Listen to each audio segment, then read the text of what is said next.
ওয়াকফ বিল 2025 যে আইন প্রণয়ন, যেটা অ্যামেন্ডমেন্ট বিল মানে এটার আইনে পরিণত হয়েছে, এটার প্রতিবাদে একটা শান্তিপূর্ণ নতুন চরক পয়েন্ট থেকে আইয়া আমরা ওই পেট্রোল পাম্পের কিনারে একটা খালি জায়গার মধ্যে প্রতিবাদী সবার মাধ্যমে সমাপ্ত হওয়ার কথা আছে। প্রথমে আমরা একটা উদ্যোগ লইছিলাম যে দরগা মসজিদ পর্যন্ত গিয়া মিছিল হইব, কিন্তু এটা হয়েছে কিনা পরে ওসি স্যারে রিকোয়েস্ট মানে তাই একটা অনুরোধ করছেন যাতে শান্তিপ্রিয়ভাবে সুশৃঙ্খল পদ্ধতি হয়। এটাও আমরা ইন্ডিয়ান পার্সোনাল ল বোর্ডের নির্দেশ মানিয়া তারা আগামী 7 জুলাই পর্যন্ত শান্তিপূর্ণ ভারতবর্ষ শান্তিপূর্ণ আন্দোলনের আহ্বান রাখছেন। এটার আমরা সমর্থন করছি এবং এই পেট্রোল পাম্পের কিনারে একটা খালি জায়গায় প্রতিবাদী সবার হওয়ার কথা এবং এখানে সভা হয়েছেও।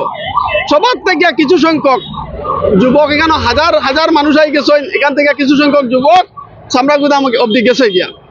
এটা আমরা এখানে সবার মাধ্যমে সমাপ্তি হয়েছে, কিন্তু আমি এখনো কইরাম ওয়াকফ আইন 2025 যেটা, এটা সম্পূর্ণ অসাংবিধানিক।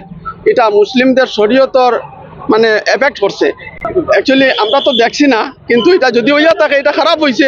পুলিশে লাঠি চার্জ বাধ্য হয়েছে, একটা সময় কন্ট্রোলের বাড়ে যার পুলিশে লাঠি চার্জ করছে, যেটা এটা বাধ্য হইয়া করছে, এটার আমরা দোষাম না। কিন্তু যদি পাত্তর মারিয়া থাকে এটা অন্যায় করছে, এটারে আমরা কোনো অবস্থা মানিয়ে নিতে পারি না। এটা সভ্য সমাজে মানিয়ে নিতে পারে না। ইসলাম এবং গণতন্ত্রপ্রেমী জনসাধারণ যারা ভারতবর্ষের সংবিধান মানে, প্রশাসনটা হইল সরকারি সম্পদ। আমরা আজকে পুলিশ প্রশাসনকে শ্রদ্ধা জানি, সংবিধানকে শ্রদ্ধা করি। যদি এলাকান পুলিশের উপরে কেউ যদি পাত্তর মারিয়া থাকে এটা অন্যায় করছে, এটা অন্যায়ের প্রতিবাদে আমরা গর্জে উঠবো এবং এটা আমরা মানিয়ে নিতে পারবো। এখান যদি কেউ আই এভিডেন্স থাকে এলা করছে, তার এগেইনস্টে কোনো অ্যাকশন নিলে আমরা এটা খণ্ডনও করতাম না। আর আমার মনে হয় যদি করে থাকে এটা খারাপ করছে।